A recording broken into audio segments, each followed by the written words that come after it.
kita masuk dulu ke materi pertama. Nah, ini untuk data diri saya. Teman-teman bisa lihat di Wikipedia. Dan saya selain menjadi seorang content creator, saya aktif juga asik-asik buat musik seperti itu. Dan untuk menjadi pengajar ataupun instruktur, saya aktif juga menjadi instruktur di Prakerja, teman-teman ya. Jadi di Prakerja saya menjadi pengajar kelas YouTube juga kebetulan ya. Itu sudah kurang lebih 3 tahun perjalanannya. Nah, kalau ngomong-ngomong daerah, kampung gitu, saya juga dari kampung, sama banget kayak teman-teman semuanya. Jadi kalau teman-teman saat ini ngerasa apa mungkin kita dari desa bisa diterima ketika kita udah ke kota, ataupun kita bisa diterima di YouTube, ya balik lagi, saya dari desa. Kampung saya itu masih sangat pelosok, mungkin ada yang dari Simalungun juga ya. Tahu Silokahean, saya itu kampungnya bahkan listriknya baru aja masuk teman beberapa tahun lalu gitu. Jadi kalau itu jadi alasan, menurut saya enggak juga ya. Jadi saya udah ngebuktiin gitu, saya dari desa pun bisa kok gitu. Nah, dan saya juga adalah salah seorang penggagas OVOI. OVOI itu apa tadi udah dijelasin sedikit sama Pak Suryo.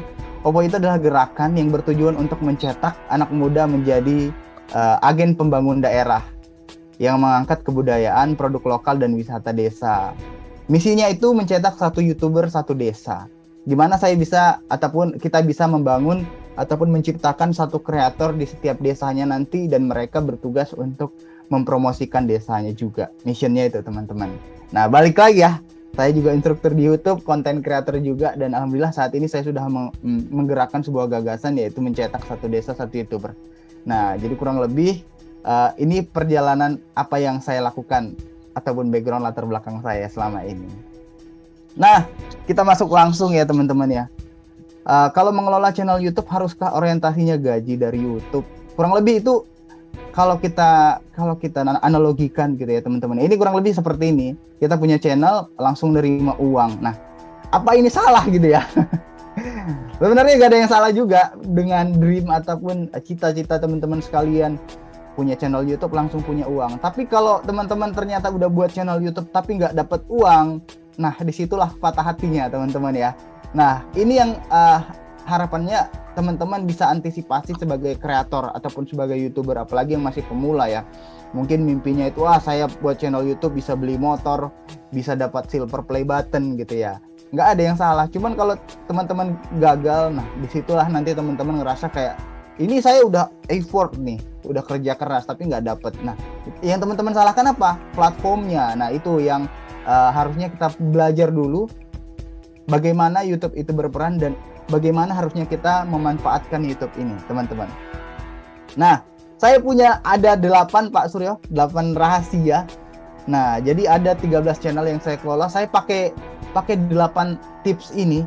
Jadi mudah-mudahan teman-teman bisa praktekkan ya teman-teman ya. Biar nanti teman-teman bisa tahu apa sih persiapan kita kalau kita mau mengelola channel YouTube gitu. Sebenarnya ini belum deskriptif, belum dalam knowledge-nya, tapi saya rasa ini persiapan yang harus teman-teman punya, karena ketika teman-teman salah di awal, ke belakang-belakangnya juga bakal salah. Mungkin apa ya? Mungkin kalau kita salah, ketemu salah di tengah jalan, mungkin kita bisa balik lagi. Tapi kalau udah terlalu jauh, semangat kita udah habis, karena kita udah capek, ternyata gagal terus. Nah, itu yang saya antisipasi teman-teman. Maka ini yang bisa teman-teman siapkan ketika teman-teman mengelola channel YouTube. Saya punya 8 tips. Jadi kalau perlu di screenshot ya, teman-teman monggo silahkan di screenshot. Karena ini benar-benar sudah saya praktekkan di beberapa channel YouTube yang saya kelola. Nah, ini dia teman-teman. Monggo dipoto mungkin, di screenshot, atau mau dicatat, ditulis, monggo silahkan. Oke, cukup ya. Nah, jadi yang pertama kita masuk ke motivasi alasan. Seorang content creator itu ketika masuk ke industri YouTube, ketika mau jadi YouTuber, apapun ranah kontennya, apapun niche kontennya, saya harap teman-teman harus punya alasan ataupun motivasi ketika masuk ke industri tersebut. Begitu. Jadi kalau saya dulu teman-teman, alasan saya pengen tahu bagaimana sih biar dapat ilmu tentang dunia fotografer, videografer gitu loh. Advertiser, jadi host itu seperti apa, copywriting, manage channel YouTube gitu ya. Itu saya pengen tahu dulunya. Jadi nggak ada lagi pilihan selain saya terjun ke YouTube. Maka ketika saya jadi YouTuber, ini semua saya dapat teman-teman. Nah, jadi teman-teman juga harus punya alasan ataupun mungkin orientasinya apa gitu. Kalau saya dulu orientasinya dapat ilmu. Nah, kalau teman-teman dapat uang boleh saja. Tapi kalau saya dulu adalah orientasinya itu adalah gimana saya biar dapat banyak pengetahuan, knowledge baru gitu ya. Nah, maka ketika ini orientasi saya kedepannya enggak berpikir ya, apakah itu saya harus dapat uang atau bagaimana. Saya itu nomor sekian seperti itu. Nah, ketika saya sudah punya pengetahuannya, maka saya akan buat konten agar video saya ditonton. Karena saya sudah punya pengetahuan di sini. Saya buat konten agar ditonton, lalu audiens akan melihat kemampuan saya di mana mengedit, merekam, mempromosikan, lalu mereka percaya bahwa saya expert, dan terakhir mereka bakal beli produk yang saya jual ataupun mereka bakal beli jasa yang saya punya. Ataupun saat ini bisa Getty, teman-teman. Saya saat ini kerja di Getty, perusahaan multi startup seperti itu ya. Saya bisa dipercaya sebagai head di sana. Kenapa? Karena saya punya skill ini dulunya.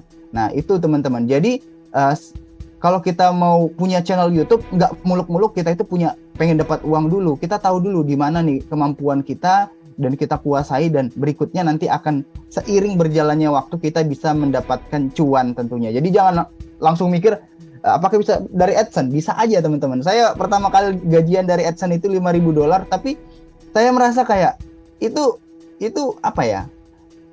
Itu nggak selalu seperti itu gitu. Fun fact-nya, kita nggak selalu bisa dapat $5.000 saat kita pertama gajian. Ada yang cuma dapat $100 teman-teman. Nah, jadi kalau kita cuma dapat $100 ternyata kita sudah upload 30 video. Nah, itu kan sedih sekali gitu. Nah, maka demikian dengan skill ini yang teman-teman jual gitu ya. Kemampuan ini yang teman-teman jual, ini yang lebih cuan. Ini yang lebih bagus kalau teman-teman mau siapin. Jadi, kalau teman-teman mau terjun ke industri YouTube, tahu dulu nih alasan kamu apa kalau mau jadi YouTuber. Nah, itu dulu nih teman-teman ya.